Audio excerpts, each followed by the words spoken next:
مطلب بعدی زیر مجموعه. دو تا مجموعه رو من می نویسم و میخوام که بهشون دقت کنید. یه مجموعه A من باشه مساوی با مثلا عددهای 1 3 5 6 و 7 است. و یه مجموعه B هم بنویسم. B مساوی است با عددهای 1 5 و 7. خب به این دو تا مجموعه دقت کنیم. مجموعه A یه مجموعه چند عضوی 1 2 3 4 5 تا عضو داره. مجموعه B چند تا عضو داره؟ 3 تا عضو داره. خب با دقت بیشتر چی متوجه میشیم؟ 1 توی B هست، توی A هم هست. 5 توی B هست، توی A هم هست. 7 توی B هست، توی A هم هست. در واقع همه عضوهای B داخل A قرار دارن. وقتی این اتفاق بیفته ما میگیم مجموعه B زیر مجموعه A هست. کی پس میگیم B زیر مجموعه A؟ وقتی که همه عضوهاش درون مجموعه A هم قرار داشته باشن. پس می نویسم مجموعه B را زیر مجموعه A می نامیم هرگاه همه عضوهای B درون A قرار داشته باشند یا هر عضو B عضو A هم باشه. و با نماد ریاضی زیر مجموعه بودن رو ما به این شکل نشون میدیم. می نویسم B زیر مجموعه A. این نماد که شبیه یک سی خمیده است رو بهش میگیم نماد زیر مجموعه بودن.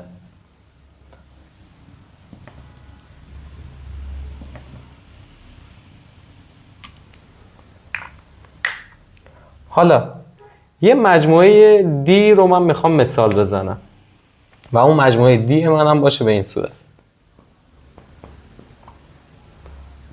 1 5 7 و مثلا یه عضو دیگه ای داشته باشه مثل 2. میخوام بررسی کنم آیا میتونم بگم مجموعه D هم زیر مجموعه A هست؟ خب چیکار باید کنیم؟ نگاه کنیم که آیا عضوهاش تک تک داخل A هم قرار دارن؟ 1 هست، 5 هست، 7 هست. اما اینجا یه مشکلی وجود داره. مشکل ما چیه؟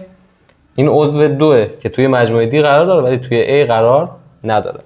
وقتی این اتفاق بیفته دیگه ما نمیتونیم بگیم D زیر مجموعه A. و این هم یک نماد دیگه ای داره که نمادش خیلی مشابه همینه. می‌نویسیم مجموعه D زیر مجموعه A نیست. یه خط روش میزنیم. مثل عضو بودن و عضو نبودن، مثل مساوی بودن و مساوی نبودن، زیر مجموعه بودن و زیر مجموعه نبودن. پس کافیه برای اینکه نشون بدیم یه مجموعه زیر مجموعه دیگری نیست یه عضوی پیدا کنیم اینجا که توی این یکی نباشه. حالا یه مطلب دیگه، باز دوباره همین مجموعه رو در نظر بگیریم. آیا میتونم بگم مجموعه A زیر مجموعه خودشه؟ طبق تعریف زیر مجموعه ها بررسی کنیم. ما میگیم یه مجموعه زیر مجموعه اون یکی هر موقع همه عضوهاش داخل اون باشن. خب A همه عضوهاش داخل خودش هستن، بنابراین طبیعیه که بتونیم بگیم A زیر مجموعه خودش هست. در واقع ما نمیتونیم هیچ عضوی توی A پیدا کنیم مثل اینجا که توی خودش نباشه. پس یه نکته مهم داریم. نکته من فقط به زبان ریاضی می‌نویسم و جمله بندیشو خودتون از روی گفتار من میتونید یادداشت کنید. هر مجموعه زیر مجموعه خودش است. A یک مجموعه فرضیه، پس هر مجموعه زیر مجموعه خودش است. و مطلب بعدی، نکته بعدی راجع به مجموعه تهی. مجموعه تهی رو توی درس قبلی داشتیم. مجموعه‌ای که هیچ عضوی نداره، فاقد عضوه. مثل عددهای طبیعی بین 1 و 2. مثل قهرمانان تیم ملی فوتبال ایران تو جام جهانی که مثال زدیم. حالا آیا میتونیم بگیم تهی زیر مجموعه همه مجموعه هاست؟ طبیعیه که اینا هم ما میپذیریم که تهی زیر مجموعه همه مجموعه هاست. چرا؟ چون تهی اصلا عضوی نداره که ما بیایم دنبال یه چیزی بگردیم که توی تهی باشه ولی مثلا توی مجموعه مفروض A ما نباشه. پس این نکته دوم رو هم بنویسیم.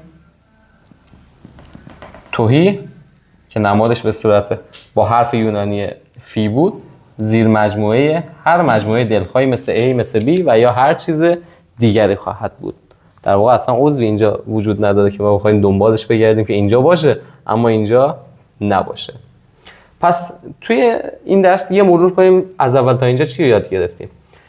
تا اینجا ما تساوی دو مجموعه رو یاد گرفتیم. توی اون مثال قبلی که زدیم دیدیم که A مساوی B میشه. وقتی A مساوی B میشد که همه عضوهای A توی B میشدن و برعکس.